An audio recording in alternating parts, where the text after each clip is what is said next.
My name is Somashekar, course faculty for this course.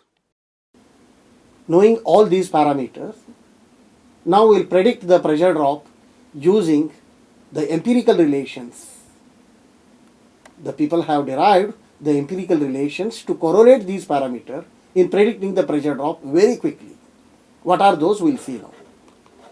Varieties of empirical formulae have been used by engineers to calculate the pressure drop.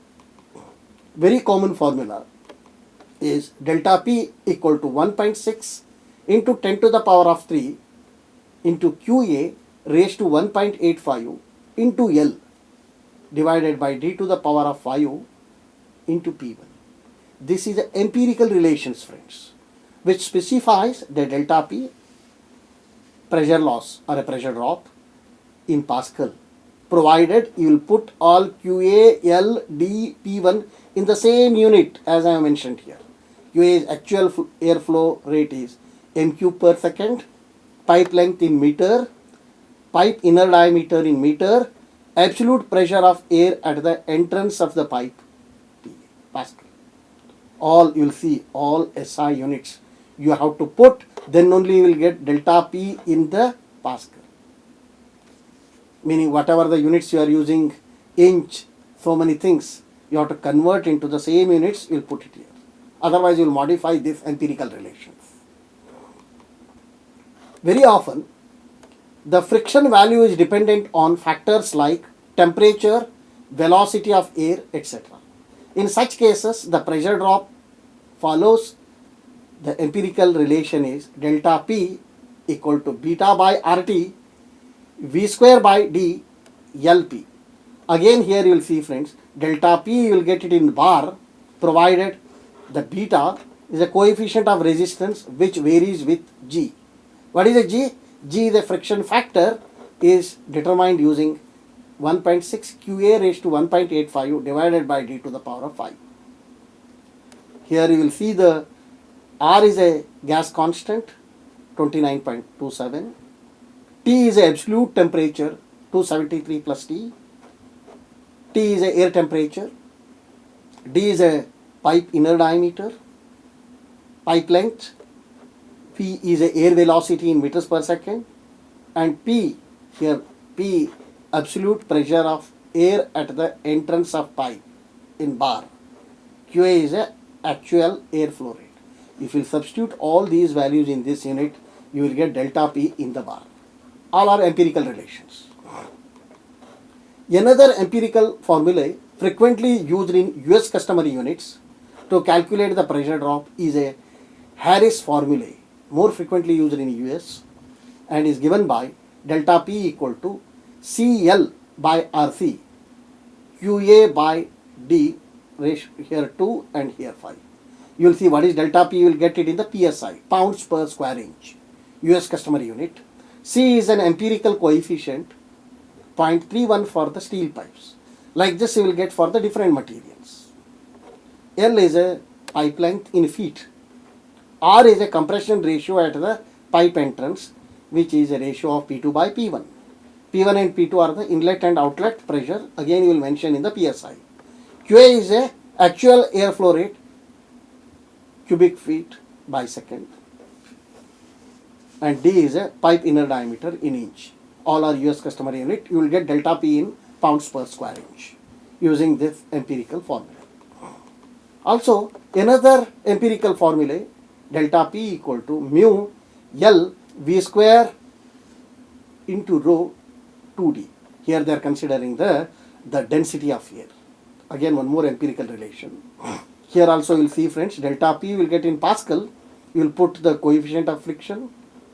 L is a pipe length, V is a air velocity, rho is a density of air, D is a pipe inner diameter, QA is a actual airflow rate, m³ per minute. The pipe D here is there, no? You will calculate to relate the QA. This D you will get it from the square root of 4 by pi into QA by 60V. Correct? Again here you will see this QA you will get it from the 60 pi into V D by 2 whole square. Here again you will see this V we are getting from QA by 60 pi D by 2 whole square. All are the empirical relations used to calculate the pressure.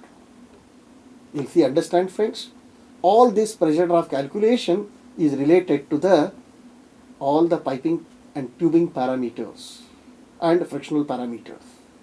Correct, in all these you will see, if you know all these parameters, very easy to calculate the delta. Okay. Now, currently people are using the nomograms, which is a graphical method it is, to predict the pressure drop. What is this nomogram? Nomogram shown in figure here is reproduced from the Pneumatic Digest of West Germany. What it is, this nomogram is having the parameter, pipe length, airflow rate, nominal pipe diameter, pressure, absolute pressure, and a pressure drop.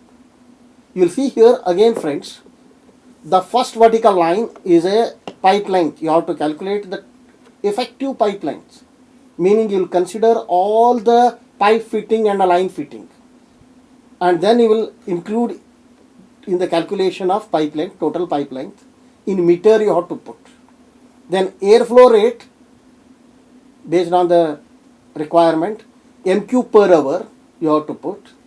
Then one more you will see here, reference line is there, which is a axis one. What is the duty of this? I will tell you. Then next line is the nominal pipe diameter in mm you have to put. Then pressure, absolute pressure in the bar. Then the reference line axis 2 is there. Next vertical line is a pressure drop. What I am using here now friends, if you know some of the parameters here and other parameters you have to calculate, and finally I want to know the pressure drop. If you are restricting, if you know the pressure drop and some other parameter, you will able to calculate the other unknown parameters. You will do vice versa. Now I will show you very quickly some of the things. Now let us will see one more nomogram in which the three vertical lines are there here. The airflow, I have mentioned here the 2 units, nominal pipe diameter again inch and mm, pressure drop again psi per feet or bar per meter, correct? Now we will see friends here, if you know the airflow rate and a nominal pipe diameter, mark it and join by these 2 points and extend it to the pressure drop to predict the pressure drop. Or you want to fix the pressure drop and a nominal pipe diameter, to know the airflow, fix the 2 points and extend this line to the third vertical axis. This is also another way of using the nomograms. Now I will show you one simple numerical problems how to use the nomograms in predicting the pressure drop. Air is supplied to a pneumatic system from a distance of 400 meter. The piping system is fitted with various fittings: 8 numbers of slide walls, 20 numbers of elbows, 4 numbers of T's of predetermined pipe bore size of 100 mm. If the rate of airflow through the piping is 1000 m³ per hour at 8 bar absolute pressure, find out the pressure drop using the nomogram. Now you know already the total distance of the piping is 400 meter, but to make the complete the piping layout, it uses the various types of tube fittings or what I will call accessories like a 8 number slide wall, 20 number elbows, 4 number of T's. Also we know the airflow rate required here at what pressure. Now how to do this? Now we have to calculate, as I have told you, the effective length is very important. Total length of the pipe. What is that? Given pipe length, what it is, 400 meter they told. Then equivalent length of the pipe fittings. How we will get equivalent length of the pipe fittings for the various types of fittings? Here I have shown you the various types of tube fittings are there, and their corresponding length I am given in this table for the different types of tube diameters. You will see 25, 50, 8, 80, 100, 125. Now our pipe diameter, tube diameter is 100. Corresponding to this, what are the walls I am using? Equivalent length, the 8 number of slide wall. Slide wall is 1.6. Then what we will do? 8 into 1.5. Correct? Equivalent length of the 20 elbows. Elbows you will see. What is the equivalent length? 1. 20 into 1. T's. T you will see. What is the T's equivalent length is 10. 4 into 10. Now the total effective length is 472. You don't use directly as a pipe length alone. You will convert the fittings, whatever that they are given, into the equivalent length using this table. Then now we are getting 472. Then we will go to the nomogram, what I have shown you. Here, now we have the total length of the pipe is 472 meter. Airflow rate is 1000 m³ per hour. Same thing what we are having required here. The nominal pipe bore is 100 mm. Nominal pipe bore we have to put it in 100 mm only. Now it is in the same unit. Then working pressure in bar. Then what to do, friends, now? Now mark all these data on the nomogram and follow the steps in predicting. Length of the pipe, airflow, nominal pipe, pressure, mark it all these 4 important points on the axis. Then how to predict the pressure drop? You will join these two. Then extend the same line to the axis 1. Please understand. Then join from this intersection to nominal pipe bore. Then what you will do? Extend this line to the axis 2. Then you will backward propagate to this pressure. Then same line you will extend it to the pressure drop line, which is nothing but 0.085 bar is a pressure drop for the given pipe fittings and pipe length, airflow rate and pressure. This is a very quick way to predict the pressure drop by knowing these parameters. Now quickly we will move on to the best practices for compressed air piping system. Pressure losses due to the inadequate piping will result in increased energy cost and variation in the system pressure with adverse effect on the production process. So how to select the pipe sizes? The compressor room header, here this is compressor room header full, into which the air compressor discharges, should be sized so that air velocity within the header does not exceed 6 meters per second, allowing for future expansion. Distribution header piping leaving the compressor room should be sized to allow an air velocity not to exceed 9 meters per second to minimize the pressure drop. It also is recommended that the air from each compressor not enter the header at 90 degrees to the header axis, but at a 45-degree angle in the direction of flow, and always using a wide radius elbows. Iron and carbon steel piping generally is sized by the nominal bore diameter.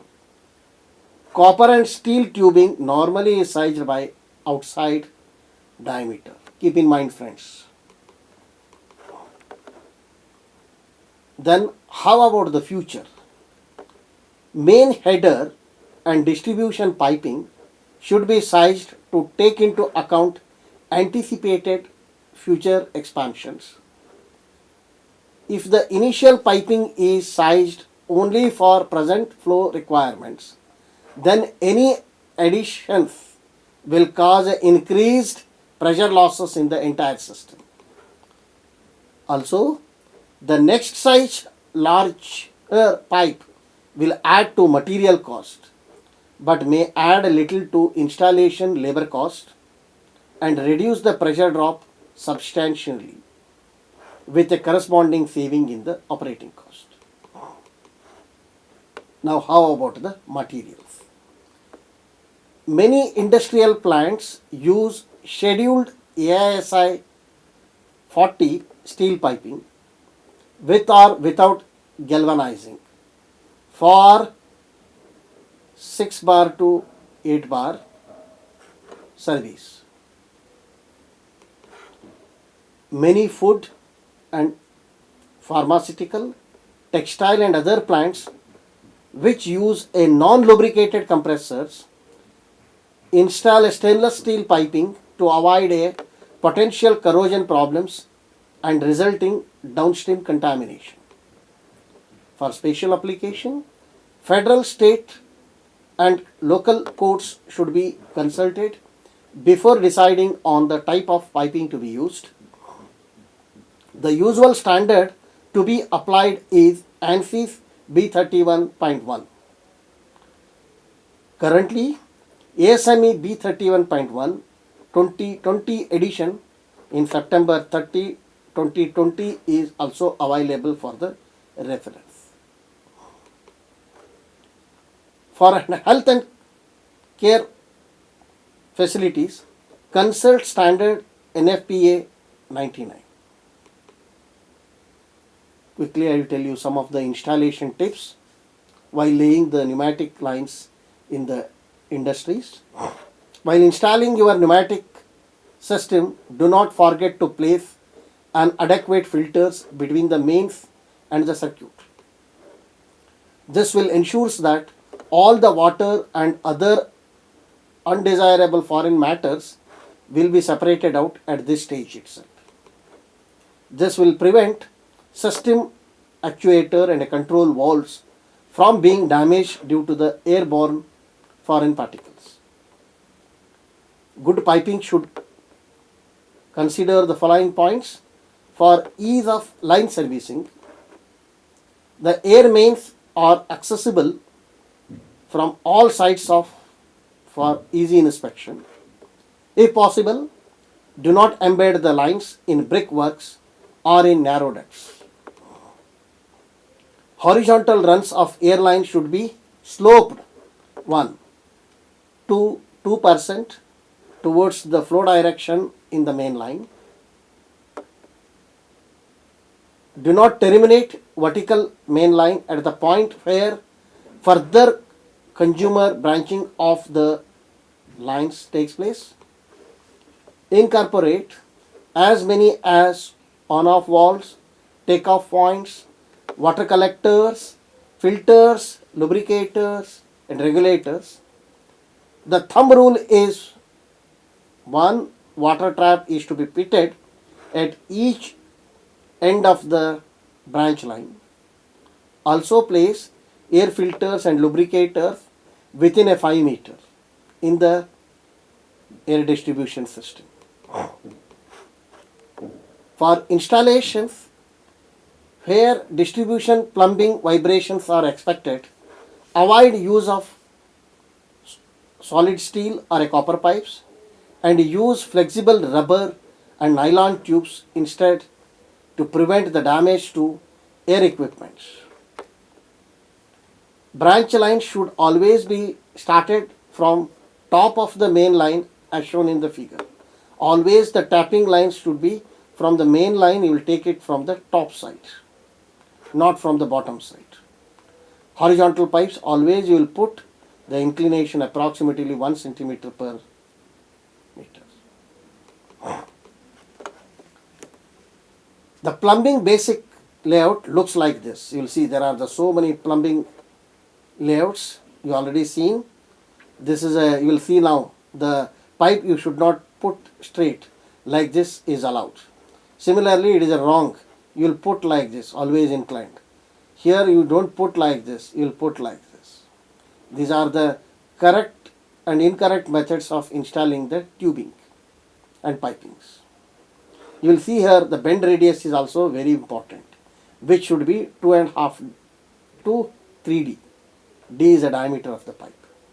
You will see here, friends, there are so many on-off valves and so many valves connectors are used in the distribution systems. Working environment, which should be the dry environment or a mist environment, you have to consider this. And maintenance requirement. After knowing this, we'll conclude today's lecture. Today I have discussed in detail the following: energy loss and a cost breakdown, pressure drop, what are the causes, how to minimize, empirical relations used for predicting the pressure drops.